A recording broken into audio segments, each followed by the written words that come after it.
County in Big Bend, Florida, southeastern Thomas County in Georgia, southwestern Brooks County in Georgia, until 7:45 p.m. Eastern Daylight Time.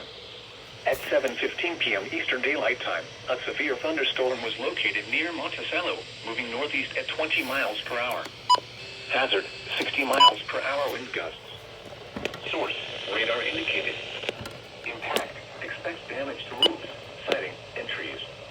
Locations impacted include Monticello, Quitman, Boston, Alma, Kincher, Dixie, Dills, Gruberville, Everett, Puka, Costa Blanca, Empress, Jarrett, Brooks Company Airport, Monte Villa, and Asheville.